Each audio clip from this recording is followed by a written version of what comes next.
Hello everyone, welcome to Okul classes. Okul classes में आपका स्वागत है। My name is Piyush Maurya and if you want to connect me you can connect me at LinkedIn. पिछले class में हमने discuss किया था India China border disputes and ये देखा था कि इंडिया चाइना का बॉर्डर डिस्प्यूट जो किस तरीके से सबसे लॉन्ग लास्टिंग बॉर्डर डिस्प्यूट्स के रूप में जो है इस समय उभर के सामने आया है और अभी तक उसका जो है कोई समाधान निकलने का नाम नहीं ले रहा है। आज हम जो है इस टॉपिक में डिस्कस करने वाले हैं इस क्लास में पीसफुल राइज ऑफ चाइना, जो कि चाइना की एक ऑफिशियली डिक्लेयर्ड फॉरेन पॉलिसी है, पॉलिसी है और उसको लेकर के इंडिया के रिस्पॉन्स क्या है। तो जैसे कि आप देखो यहाँ पे when the dragon meets the tiger, आपको मालूम ही होगा ड्रैगन किसको बोलते हैं। ऑफ कोर्स ड्रैगन चाइना को बोलते हैं और टाइगर इंडिया को बोलते हैं। जो हमारे एक सुब्बा राव जी थे ना, ये उन्होंने एक तो दूसरा इकोनॉमिक के टर्म में भी यूज किया गया था, लेकिन हमारा जो टाइगर है, you know this, sorry, tiger is our national animal, ठीक है, जो बंगाल टाइगर है। और ये पैंथर, सॉरी, ये जो ड्रैगन है ये उनका एक काल्पनिक जो है जीव है, जैसा कि आपने चाइनीज मूवीज में देखा ही होगा। तो when the dragon meets the tiger, तो क्या हुआ, क्या होगा, in fact we are going to discuss this here. So let's start. देखो, जो पीसफुल राइज ऑफ चाइना है ना, वो चाइना की एक बहुत ही महत्वाकांक्षी पॉलिसी है। आपको मालूम ही होगा कि चाइना जो है बहुत समय तक इनफैक्ट, जो अगर कोल्ड वार का एरा चल रहा था ना, उसके बाद से चाइना, उसके पहले से ही चाइना जो है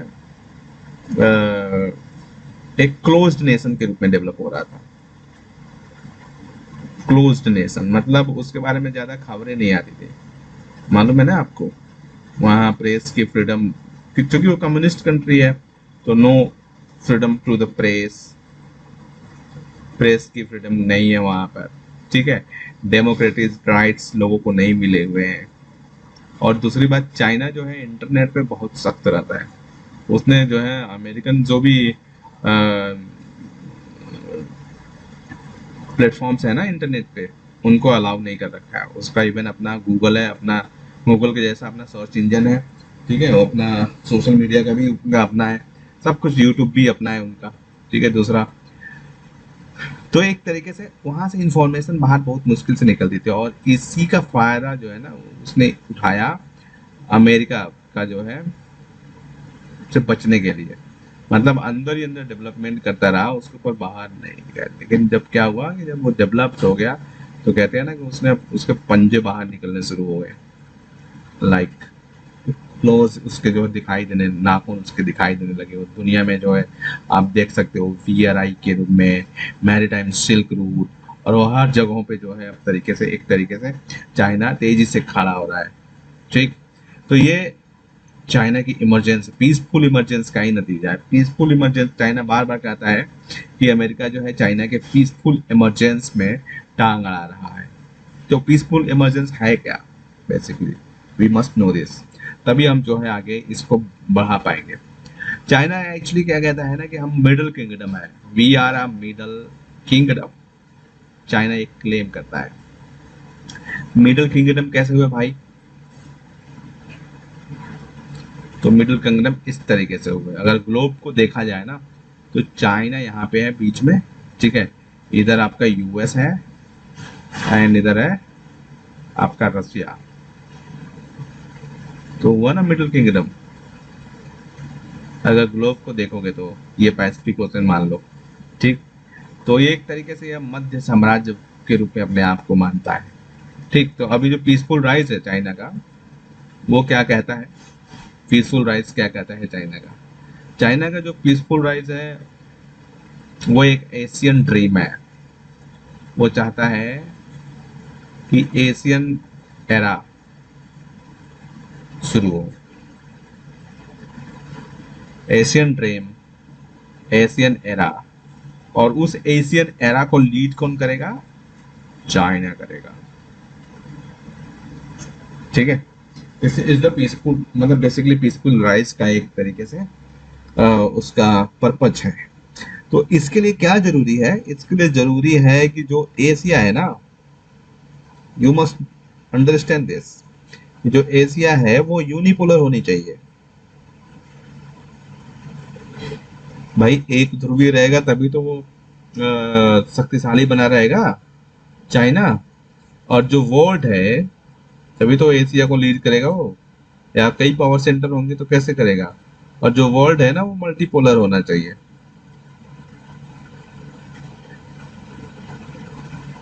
ये है चाइना का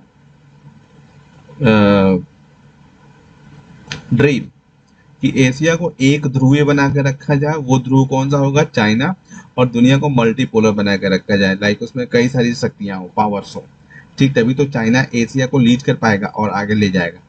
तो अब देखो यहाँ पे हम देखते हैं कि चाइना क्या कर रहा है इस अपने जो ड्रीम्स हैं, एक मल्टीपोलर और एक वर्ल्ड को मल्टीपोलर बनाने के लिए, और एशिया को यूनिपोलर बनाने के लिए चाइना क्या कर रहा है।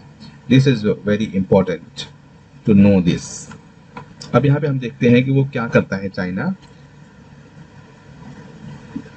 क्या करेगा, जो वेस्टर्न सिस्टम है ना उसको डिनाई करेगा, वेस्टर्न सिस्टम का विरोध करेगा। वेस्टर्न सिस्टम का विरोध कैसे करेगा, ठीक है, आप देखो यहाँ पे देखो, मल्टीपोलर वर्ल्ड बनाने के लिए ये हम कह रहे हैं, ये मल्टीपोलर वर्ल्ड बनाने की बात हो रही है चाइना के द्वारा, ये ड्रीम है चाइना का। और उस ड्रीम को फुलफिल करने के लिए वो क्या कर रहा है, मल्टीपोलर वर्ल्ड बनाना है। तो मल्टीपोलर वर्ल्ड बनाना है तो जो नेटो है, नॉर्थ अटलांटिक ट्रीटी ऑर्गेनाइजेशन, इसको संतुलित करना पड़ेगा, इसको कंट्रोल करना पड़ेगा। इसके लिए चाइना लेकर के आता है एससीओ। एससीओ शुरू में जो है सिक्योरिटी को लेकर के डेवलप हुआ था, मतलब, और कोऑपरेशन बढ़ाने के लिए, संघाई सहयोग संगठन के रूप में इकोनॉमिक कोऑपरेशन बढ़ाने के लिए। लेकिन धीरे धीरे ये कहाँ पे पहुंच रहा है, ये पहुंच रहा है कलेक्टिव सिक्योरिटी पर। कलेक्टिव सिक्योरिटी, कलेक्टिव सिक्योरिटी का मतलब क्या होता है, कलेक्टिव सिक्योरिटी का मतलब होता है अगर उस ऑर्गेनाइजेशन के किसी भी एक देश पर कोई ऑर्गेनाइजेशन से बाहर का कंट्री हमला करता है तो माना जाएगा कि सामूहिक सुरक्षा को चुनौती दी गई है, और सामूहिक सुरक्षा को मानते हुए जो है सभी देश उस देश के खिलाफ मिलिट्री कार्रवाई करेंगे, जैसा कि नेटो उसी सिद्धांत पे काम करता है। और कलेक्टिव सिक्योरिटी की तरफ अब ये एससीओ बढ़ रहा है, अभी वो पहुंचा नहीं है वहां पे, ऑलवेज रिमेंबर। तो ये नेटो, जैसा कि आप मानते हो कि शीत युद्ध में जैसे आप जानते हो ना कि जो ये कंट्रीज हैं नेटो के, वो एक साथ हमला करते हैं कहीं पे भी, सबका कोलैबोरेशन होता है, सारी की सभी देशों की आर्मीज वहाँ पे जाती है। तो उसी तरीके की कंडीशन, और नाटो को ही कंट्रोल करने के लिए चाइना, रसिया, जो कम्युनिस्ट कंट्रीज थी, उनका आया था Versailles pact. I don't know कि वर्साय सही लिखा है या नहीं, but you must understand, Versailles pact जो है कम्युनिस्ट कंट्रीज का क्या था, कम्युनिस्ट कंट्री का नाटो था, कम्युनिस्ट नेशंस का क्या था, नाटो, नेटो, यानी कि कलेक्टिव सिक्योरिटी पे बनाया हुआ ऑर्गेनाइजेशन था। और जब कोल्ड वॉर खत्म हो गया तो ये वर्साय पैक्ट भी खत्म हो गया, इसीलिए इसकी भी प्रासंगिकता पर सवाल उठता रहता है कि नेटो की क्या प्रासंगिकता है जब इसको कोल्ड वॉर को दृष्टिगत रखते हुए बनाया गया था। तो क्या ये अमेरिका के जो एक ध्रुवीय विश्व की इच्छा है, सुपर पावर बनने की जो प्रक्रिया है, उसको फॉलो करवाने का दृष्टिकोण नहीं है नेटो। तो नेटो को काउंटर करने के लिए चाइना क्या लेकर के आता है, चाइना आपका लेकर के आता है एससीओ, ठीक है। अब देखो यहाँ पे, अब जो हमें वर्ल्ड सिस्टम को बनाने के लिए डिपेंडेंसी उस पर से खत्म करनी होगी ना, world bank, world bank, world bank का क्या काम है, वर्ल्ड बैंक का काम है जो विकास की डेवलपमेंट प्रोजेक्ट्स होते हैं, परियोजनाएं, विकास की परियोजनाएं जो होती हैं, उनको ये उधार देता है, ऋण देता है वर्ल्ड बैंक। वर्ल्ड बैंक क्या करता है, विकासात्मक परियोजनाओं को ऋण देता है। तो चाइना ने इसको काउंटर करने के लिए किया क्या कि ब्रिक्स के जो है, आपने पढ़ा होगा चाइना लेकर के आता है न्यू डेवलपमेंट बैंक।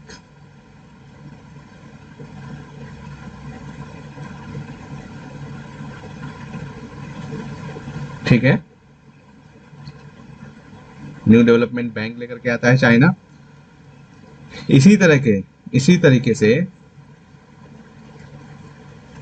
होपफुली आपने इसको अगर नोट कर रहे होंगे तो आप नोट कर लेना। ठीक है, पॉज करके बैक जा करके।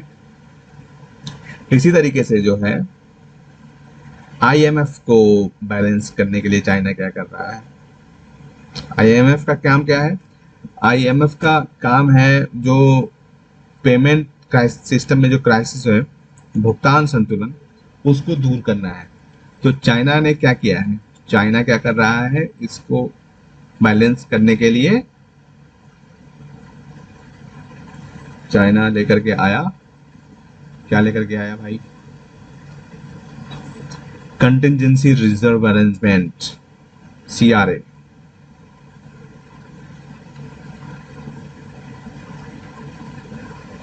कंटिजेंसी, ठीक है, रिजर्व अरेंजमेंट। ओके, तो ये चाइना ने आईएमएफ को बैलेंस करने के लिए चाइना लेकर के आया था। ठीक, अब चूंकि आप देखो यहाँ पे कि चाइना एशियन डेवलपमेंट बैंक जो है, एक एशियन डेवलपमेंट बैंक है ना, Asian development bank. Asian development तो एशिया का है, इसको विरोध करने की क्या जरूरत है चाइना की? चाइना का विरोध इसलिए करने की जरूरत है क्योंकि जापान का प्रभाव इस पे ज्यादा है। जापान जो है चाइना का घोर शत्रु है, जैसे पाकिस्तान का इंडिया है। ठीक है, और दूसरी बात, जापान अमेरिका का, यूएस का एलाई है। ठीक है, अमेरिका के कुछ जापान का द्वीप है अकिनोवा, वहां पे अमेरिका का सैनिक अड्डा भी है। तो जापान इसको बैलेंस करने के लिए, ठीक है, क्या लेकर के आता है चाइना? चाइना लेकर के आता है एशियन इंफ्रास्ट्रक्चर,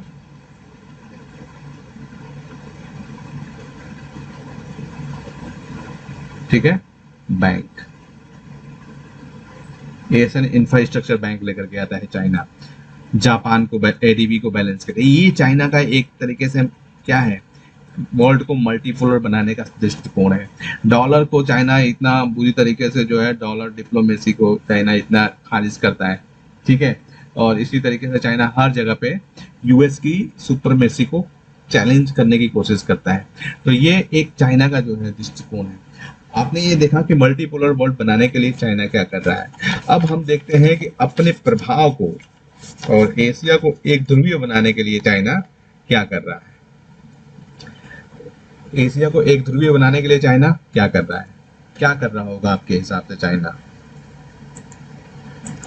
चाइना एक्चुअली उसकी जो दृष्टिकोण है ना, उसका जो महत्वाकांक्षा है, वो इन सब चीजों को लेकर काफी स्ट्रांग है। उसका प्राचीन काल में भी वो अपने गौरवशाली जो है इतिहास का हवाला देकर के बहुत सारी जगहों पे कब्जा करने की कोशिश करता है। ठीक है, अपने पुराना सा मैप लेकर के आता है और कहता है कि ये मेरा जगह है। ठीक उसी टाइप से तो वो एशिया को बहुध्रुवीय बनाने के लिए, सॉरी, एक ध्रुवीय बनाने के लिए क्या करता है? वो नारा देता है। एक क्या नारा देता है? नारा देता है एशिया फॉर एशियंस। ठीक है, एशिया फॉर एशियंस का नारा देता है। और इसके लिए वो दो काम करता है। कौन कौन से? एक तो अपना पावर को डिस्प्ले करना है, यानी शक्ति प्रदर्शन करना है, पावर प्रोजेक्शन करना है। हम इसको क्या लिख सकते हैं? पावर डिस्प्ले कर सकते हो यार, डिस्प्ले।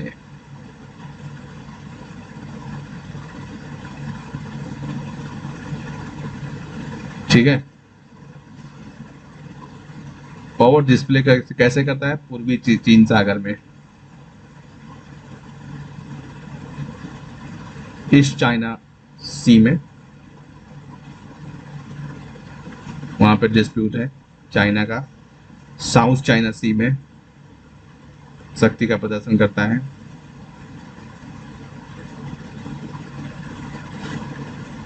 साउथ चाइना, एक्चुअली ये बोलते हुए और लिखते हुए दोनों में थोड़ा सा दिक्कत हो रहा है। साउथ चाइना सी में क्या है, इसको चीन के झील के रूप में डेवलप करना चाहता है, चाइनीज लेक।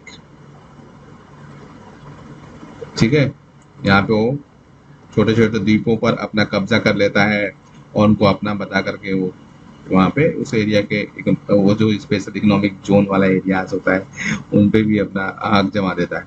और एक महत्वपूर्ण काम वो करता है अपने सीमा को, विवाद को दिखाते हुए, अपने पावर को डिस्प्ले करने के लिए इंडिया को क्या करता है, एंगेज रखता है। किसमें इंडिया को एंगेज रखता है, वो बॉर्डर डिस्प्यूट में एंगेज रखो इंडिया को। पावर डिस्प्ले है ये। और इससे एक और उसका काम सकता है कि इंडिया को परेशान करते रहो और इंडिया अपना चाइना की तरफ ध्यान उस तरीके से नहीं देगा उसकी ग्रोथ की तरफ, बल्कि अपने डिफेंस में ही देता रहेगा, तो चाइना अपना डेवलपमेंट भी धीरे धीरे करता रहेगा। तो ये एक तरीके से है। और उसके बाद से शक्ति का प्रदर्शन हो गया, तो दूसरा काम करना है इन्फ्लुएंस को दिखाना है, इन्फ्लुएंस का प्रोजेक्शन करना है, आपको प्रदर्शन करना है। तो इन्फ्लुएंस का प्रदर्शन कैसे करना है, इकोनॉमिक हेल्प देनी है दूसरों कंट्रीज को।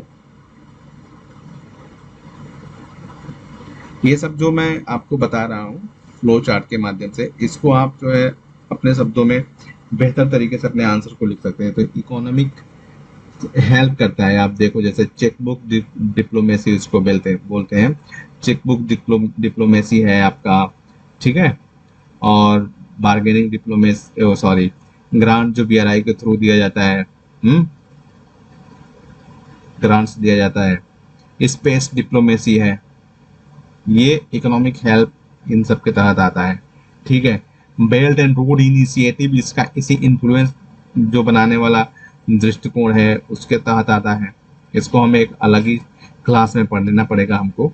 और ये regional cooperation comprehensive economic programme RCEP, जिससे इंडिया ने बाहर कर लिया खुद को, ठीक है। इंडिया ने यहाँ पे खुद को बाहर कर लिया और यहाँ पे चाइना यूएस को आने नहीं दिया, ठीक है। ये क्या है कि उसके इन्फ्लुएंस को दिखाता है, पूरा इन्फ्लुएंस को दिखाता है कि चाइना का इन्फ्लुएंस कितना तेजी से उभर रहा है।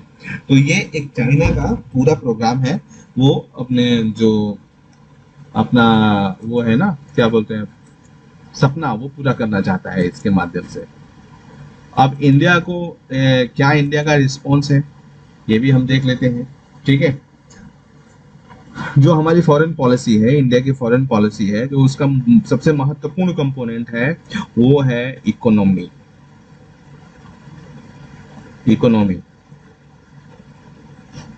इकोनॉमी के माध्यम में क्या करता है भारत, अपने आप को एक वर्ल्ड का मैन्युफैक्चरिंग हब बनाने की कोशिश में लगा हुआ है।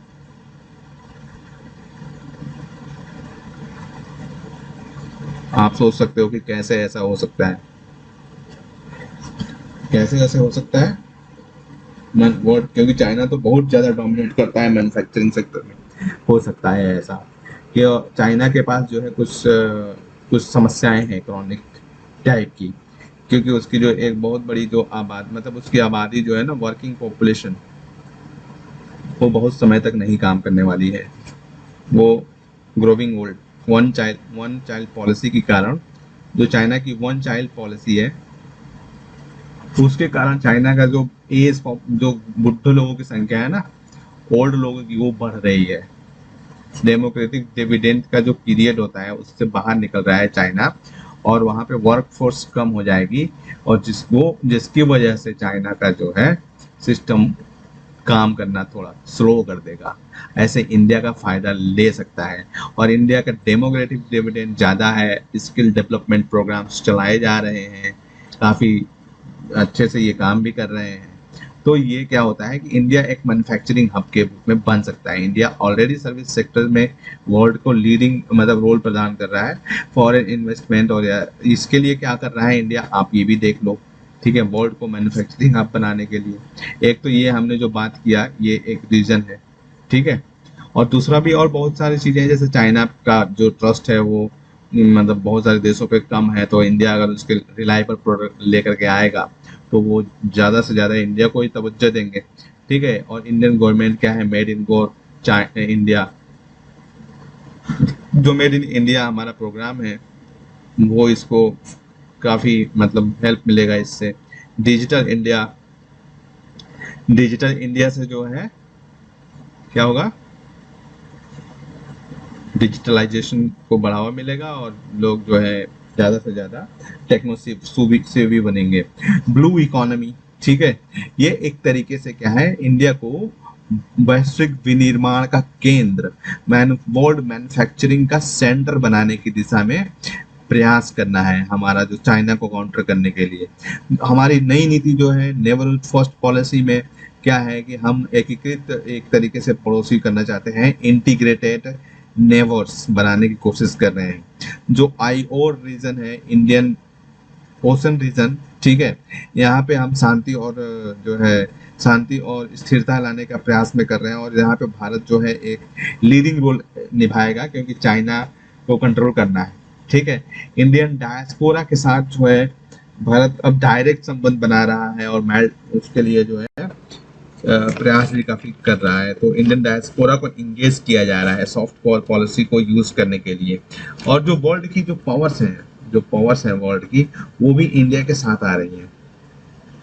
वर्ल्ड की जो महाशक्तियां यानी सुपर पावर्स हैं, सुपर पावर कौन है, यूएस, यूएस के इंडिया क्लोज जा रहा है।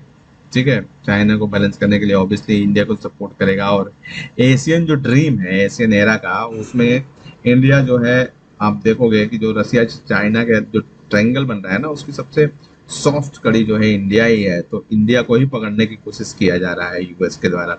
तो ये तो बात की बात है, हम बाद में पढ़ेंगे, लेकिन पहले इंडिया को देखते हैं। इंडिया यूएस के क्लोज जा रहा है, जैसे कि आप देखोगे क्वाड एक बहुत महत्वाकांक्षी मतलब संगठन है और इसका बहुत बड़ा इम्पैक्ट होने वाला है दुनिया पे, अगर ये बन गया, सही से चल गया तो। और जो हमारे जो फॉरेन पॉलिसी है, उसके जो हमारे उद्देश्य है ना, चाइना को कंट्रोल करने के लिए, इंडिया को आगे ले आने के लिए, हम कुछ इनोवेटिव टाइप की जो पॉलिसीज है ना, उनको भी लेकर के आ रहे हैं। इनोवेटिव पॉलिसीज को लेकर के हमारी फॉरेन पॉलिसी में हमने इंट्रोड्यूस किया है। जैसे कि मैंने पिछले क्लास में बात किया था इसके ऊपर, पैरा डिप्लोमेसी। ठीक है, पैरा डिप्लोमेसी जो विश्व के जो संकटग्रस्त क्षेत्र हैं, क्राइसिस वाले एरियाज हैं, उन एरियाज को इंडिया जो है अब अपना रेस्क्यू ऑपरेशंस चला रहा है, राहत का मतलब भेज रहा है। तो ये भी एक काफ़ी इंडिया का जो है इनोवेटिव होता है कि हम वहाँ पे पहुँच करके अपने सॉफ्ट पावर को स्ट्रॉन्ग कर सकते हैं। ठीक है, कल्चरल डिप्लोमेसी, कल्चरल डिप्लोमेसी कुछ इनोवेटिव वेज हैं जो हमारी फॉरेन पॉलिसी के गोल्स को पूरा करने के लिए यूज किया जा रहा है। ठीक, अब जो है इंडिया क्या कर रहा है, इंडिया के जो हमारे प्रधानमंत्री हैं और जो हमारे राजनयिक नेता है, पहले अब राष्ट्राध्यक्ष जो होते हैं ना किसी भी कंट्री के, नेशन हेड्स होते हैं, उनके साथ अब जो है पर्सनल रिलेशंस बनाने पर जोर दिया जा रहा है। आप इसको अपने आंसर में भी लिख सकते हो, मोदी जी भी खुश हो जाएंगे। लाइक माई फ्रेंड,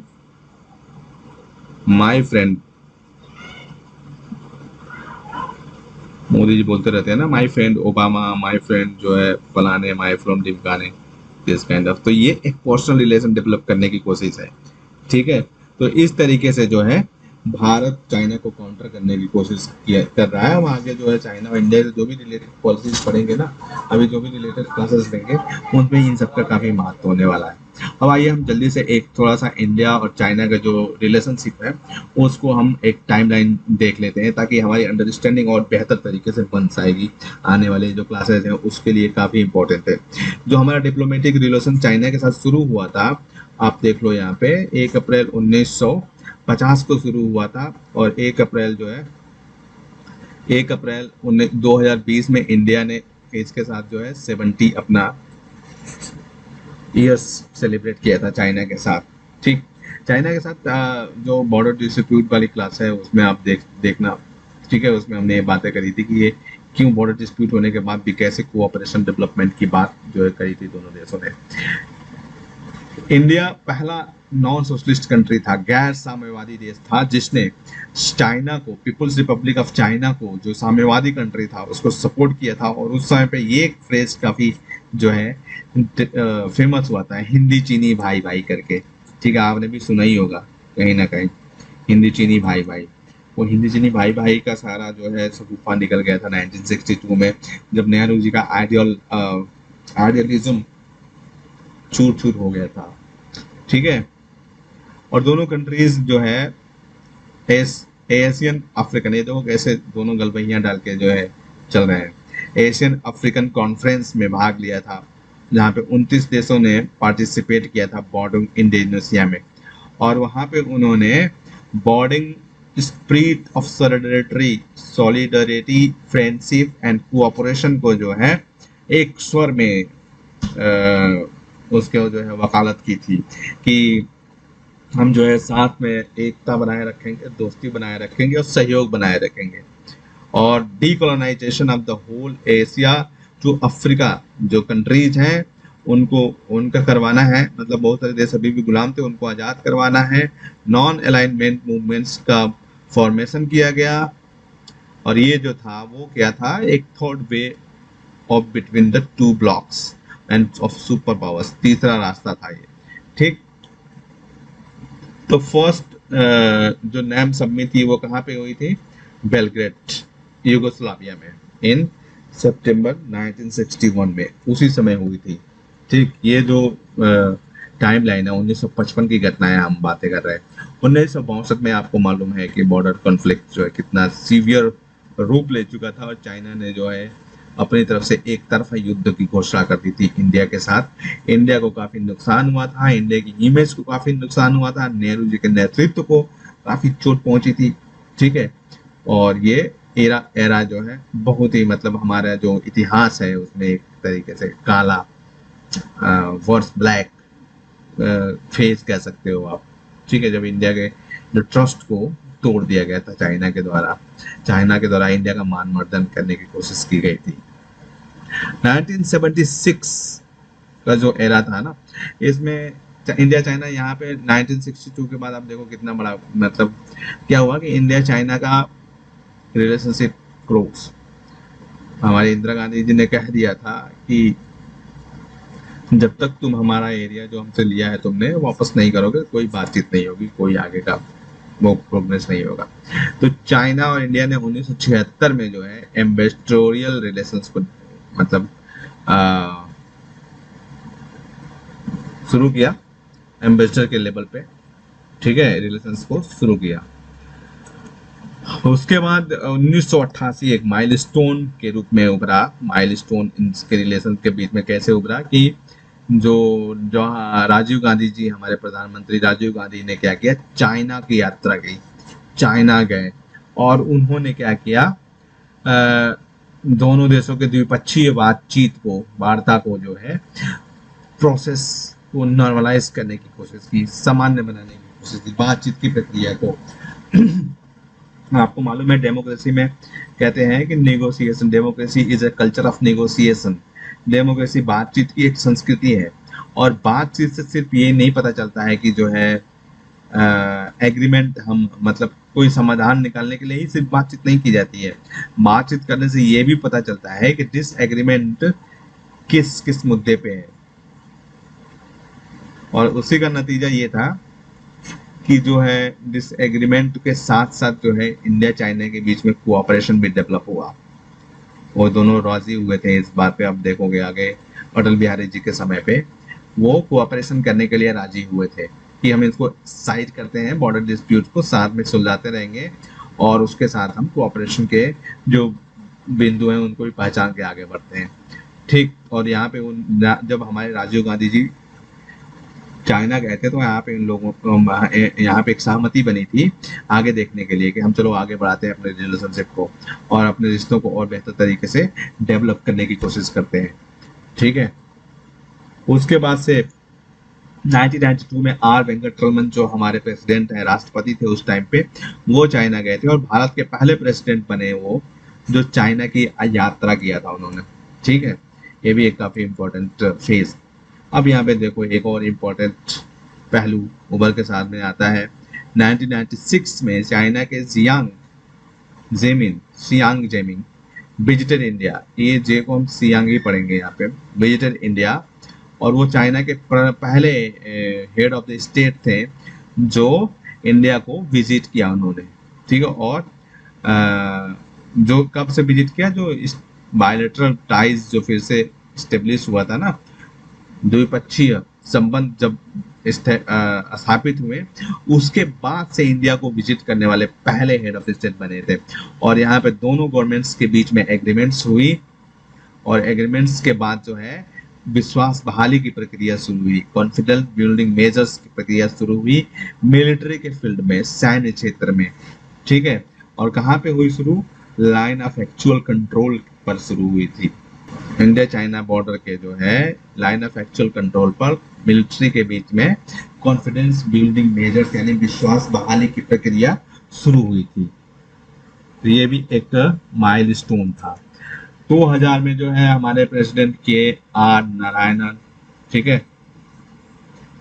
के आर नारायणन, जिन्होंने वो नहीं, के आर नारायणन जो है चाइना की यात्रा किया था इन्होंने, और वो हमारा 50th एनिवर्सरी था डिप्लोमेटिक टाइम्स। सोचो, एक फर्स्ट अप्रैल को जो 1950 में स्थापित किया गया था, 2000 में ऑब्वियस 50th एनिवर्सरी सेलिब्रेट किया गया था। 2008 में shared vision for the 21st century पे सहमति बनी थी, मतलब उन दोनों की साझा 2008 की घटना है ये, 2008 की बात, 2008 जो है साझा दृष्टिकोण, 21वीं सदी के लिए साझा दृष्टिकोण पे दोनों ने सहमति बनाई थी। ठीक है, और 2010 में 60वीं जो दोनों की सालगिरह मनाई गई डिप्लोमेटिक रिलेशंस की, और ज्वाइंट कम्युनिके मतलब होता है आधिकारिक वार्ता, ज्वाइंट संयुक्त आधिकारिक वार्ता जो है दोनों देशों ने इश्यू किया था। ठीक है, 2011 में जो है 2011 को चाइना इंडिया एक्सचेंज ईयर के रूप में मनाया गया, चाइना इंडिया जो है विनिमय वर्ष के रूप में मनाया गया। और यहाँ पे इन्होंने जो है पीपल टू पीपल कांटेक्ट और कल्चरल एक्टिविटीज के लिए जो है एक श्रृंखला शुरू की। ठीक, और दोनों ने a memorandum of the joint compilation times for the encyclopaedia of India China cultural contacts पर बनाया था, भारत चीन के बीच में जो है सांस्कृतिक संबंधों पर। अब जो है 2012 में देखो आप, year of the China India friendship and cooperation, year of the, एक देखो, year of the China India friendship of cooperation develop किया गया था, बनाया गया था। और India the head of government met each others on the sidelines of the 4th BRICS summit के मतलब से इतर ये लोग जो है मिले थे। और the United nation conference on sustainable development में भी ये साइड लाइन होकर के मिले थे, दोनों अलग अलग मिले थे, बातचीत हुई थी दोनों के बीच में, दोनों देश के हेड्स के बीच में। 2015 में क्या हुआ, दोनों देश जो है वही 7th ब्रिक्स समिट में उफा जो रसिया में हुआ था वहां पे मिले थे। और meetings on east Asia cooperation in Malaysia में भी दोनों देश जो है मेरे में बातचीत की फ्रीक्वेंसी देखो आप बढ़ रही है। ठीक, चाइना ने ये देखो कितना पॉजिटिव गेस्चर दिया है, चाइना ने नाथुला पास को ओपन कर दिया। ठीक, सिक्किम पिलग्रिमेज टू सियांग के लिए जो है मैं के तीर्थयात्रियों के लिए नाथुला पास को खोल दिया गया। जो नाथुला पास है ना वो वहीं पे चुम्बा घाटी के पास, जो सिक्किम के पास है, यहाँ पे डोकलाम जो स्टैंड ऑफ होगा वहाँ पे। ठीक है, चुम्बा घाटी के पास, यहाँ पे ये देखो, ये सिक्किम है, ये आपका भूटान है, ये सिलीगुड़ी कॉरिडोर है, ये बांग्लादेश है, ये चाइना है, ये याद रखना। यहाँ पे है नाथुला पास जो खोल दिया गया था। India celebrated tourism year in China, tourism मतलब चाइना में जो है पर्यटन क्षेत्र के रूप में सेलिब्रेट किया गया था। 2018 में चाइना के जो राष्ट्रपति हैं उन्होंने जो है एक इनफॉर्मल मीटिंग रखी थी इंडिया के साथ, अनौपचारिक बातचीत इंडियन प्राइम मिनिस्टर के साथ। और भी कहाँ, वुहान। आपने देखा होगा कि मोदी जी हमारे वुहान में गए थे, वो स्टैचूज के पीछे खड़ा होकर फोटो खिंचवाया था उन्होंने, याद है? तो वो यही है वो वुहान। पिछले साल तो वुहान जो है 2000 में दूसरे रीजन से था चर्चा में, लेकिन वो उसके पहले की बात है। ठीक है, फिर वो एससीओ समिट किंगडाओ में जो है हुआ था, चिंगदाओ में, वहां पर भी इंडिया के प्राइम मिनिस्टर ने विजिट किया था। और उसके बाद से 10वीं ब्रिक्स समिट और G20 समिट ब्यूनस आयर्स के साइड में, मतलब दोनों देशों के बीच में बातचीत हुई थी। ठीक है, अभी यहाँ पे देखो 2019 में मामल्लपुरम में, आपको याद होगा मामल्लपुरम में वो एक बहुत कितनी खातिरदारी हुई थी। इंडिया के जो सॉरी जो चाइना के प्रेसिडेंट आए थे इंडिया के, उनकी कितनी खातिरदारी हुई थी वहाँ पे। और मंदिर के जो मेन्यू में आपने सुना ही होगा, नॉनवेज को इंक्लूड करके उनको खिलाया गया था। ठीक है, both nation agreed to build closer partnership for the development, मतलब विकास के लिए जो है बहुत नजदीकी जो है सहयोग डेवलप करने की बात हुई थी। In depth strategic communication, promote mutual benefits, cooperation in the various fields, exchange, advanced exchange and mutual learning between the two civilizations. ठीक है, वही बातें हैं, दोनों देशों के बीच में एक दूसरे को जानना है और जो है कम्युनिकेशन डेवलप करना है, लोगों पीपल टू पीपल कॉन्टैक्ट को इनहेंस करना है।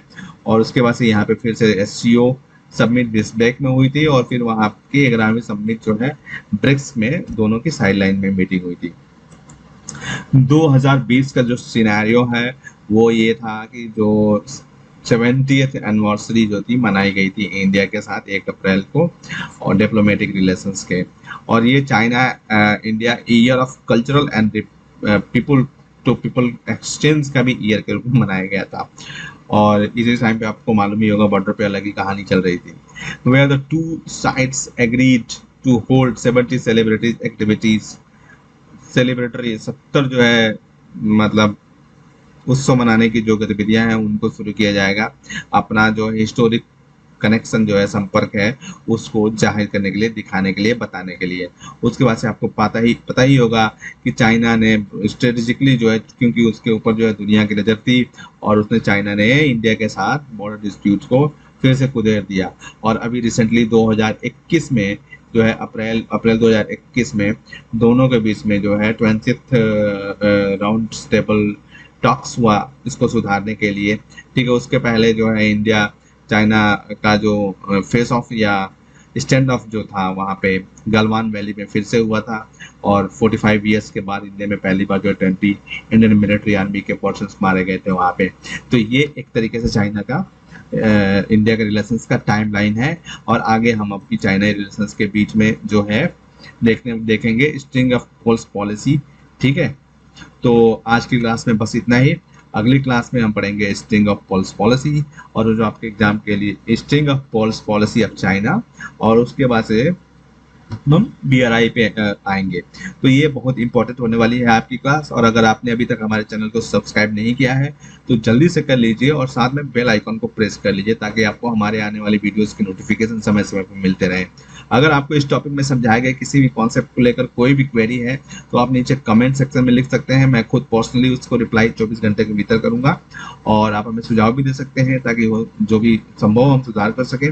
और आप हमसे हमारी ओकुल वेबसाइट, हमारे Facebook page, Twitter page, Telegram channel या फिर ईमेल के माध्यम से भी जुड़ सकते हैं। ये सभी लिंक्स नीचे डिस्क्रिप्शन में दिए गए हैं। और इन वीडियोस को अपने दोस्तों के साथ, अपने कलीग्स के साथ शेयर करना नहीं भूलें, ताकि इनसे उनकी भी हेल्प हो सके। इस सेशन में हमसे जुड़ने के लिए आपका धन्यवाद। मिलते हैं अगले सेशन में, तब तक के लिए ओकुल के साथ लर्निंग को एंजॉय करते रहें। आपका दिन शुभ हो। Thank you so much.